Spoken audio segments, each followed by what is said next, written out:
Welcome to today's special explainer, everyone. I am absolutely thrilled to have you here for this science session, because today we're tackling the ultimate problem of interstellar travel. You know, for decades, we've looked up at the stars and dreamed of visiting them, but we're bound by the strict laws of physics and the literal vastness of space. Today, we're going to explore how a mathematical anomaly might just be the key to unlocking the entire universe. Here's our syllabus for today's explainer. We're going to cover 1. The immense distance of the universe.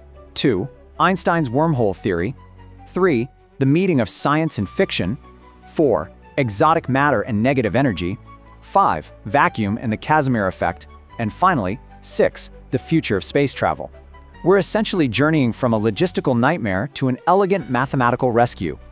All right, section 1, the immense distance of the universe. Let me pose a quick Socratic question to the class. We've got a neighbor, right? The Andromeda Galaxy. It's relatively close in cosmic terms.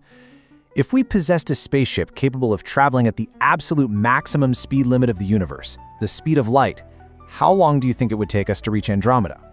2.5 million years. Yeah, even if we could travel at the literal speed of light, it would take us 2.5 million years to get there. And that right there exposes the sheer impossibility of normal space travel. I mean, by the time our futuristic light-speed ship reached our neighboring galaxy, humanity as we know it would likely be entirely extinct. We desperately need a shortcut, and mathematically, that shortcut is a wormhole. Okay, let's dive into this, because I know exactly what some of you are thinking. We've never actually seen a wormhole. They're completely theoretical at this point, right? So how do we know they aren't just some cosmic myth? Well, we have to remember that not too long ago, scientists thought the exact same thing about black holes.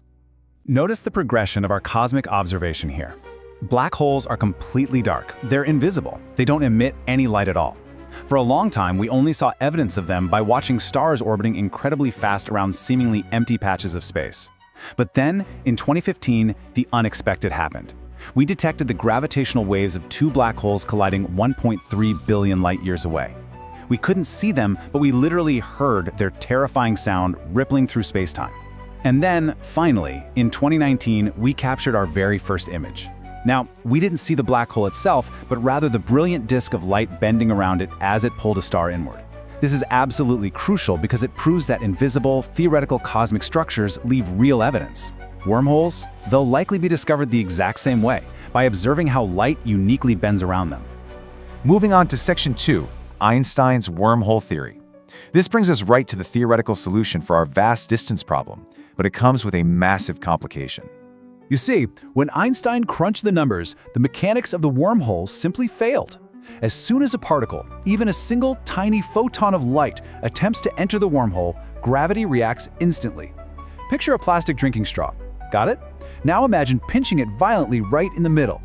That is exactly what gravity does to the throat of the wormhole. It squeezes it shut so rapidly that absolutely nothing can pass through.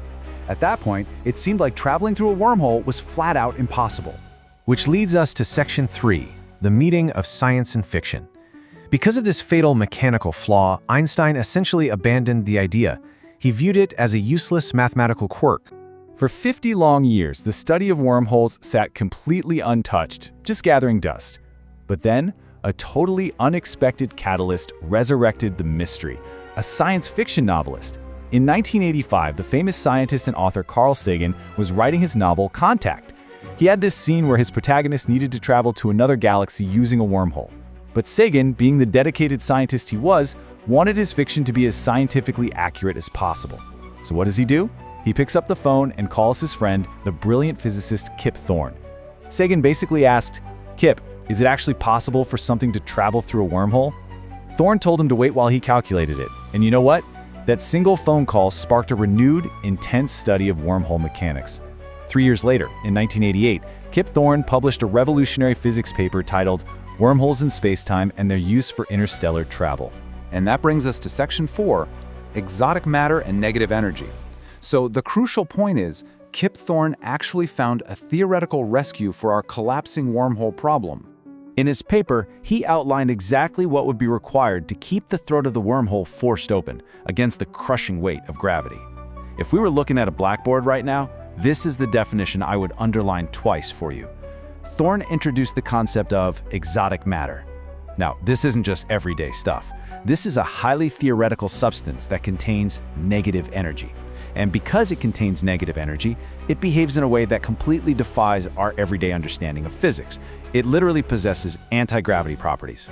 And this brilliantly illustrates the exact difference in mechanics here. Normal matter, which is what makes up you, me, and all the stars, contains positive energy. It's constantly pulled inward by gravity.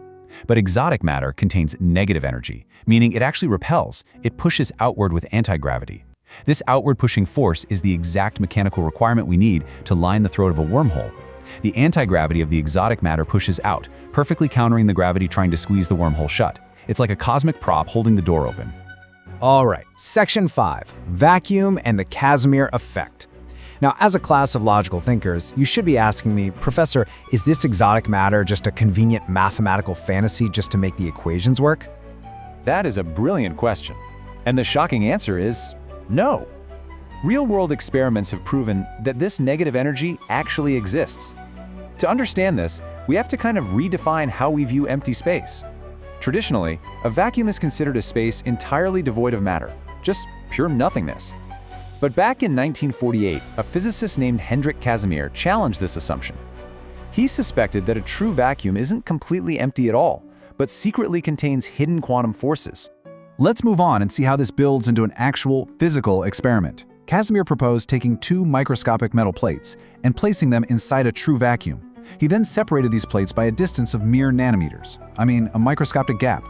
Because of the way quantum fluctuations behave in that incredibly confined, seemingly empty space between the plates, the experiment actually generates a measurable amount of negative energy. That's exotic matter right there in the laboratory.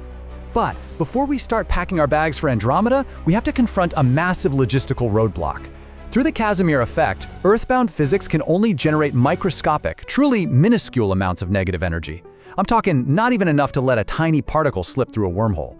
To hold open a giant cosmic tunnel large enough for an actual spaceship, we would require an astronomical, frankly impossible amount of exotic matter. So we know how the mechanics work, but we simply lack the fuel. Which brings us to Section 6, the future of space travel. You've all done a fantastic job today grasping the complex mechanics of keeping a wormhole from collapsing. We've traced the problem from Einstein's pinch straw to Kip Thorne's exotic matter solution right down to the Casimir effect. We know exactly what we need, even if we can't build it ourselves quite yet. But what if we don't have to build it? What if the universe has a loophole waiting for us? I'm going to dismiss the class on this massive cliffhanger. Could the universe already contain naturally occurring, naturally open wormholes out there in the deep reaches of space? Tunnels that are self-sustaining, requiring absolutely zero exotic matter from human engineers. That is a profound mystery for our next explainer. Class dismissed. Stay curious, and I will see you next time.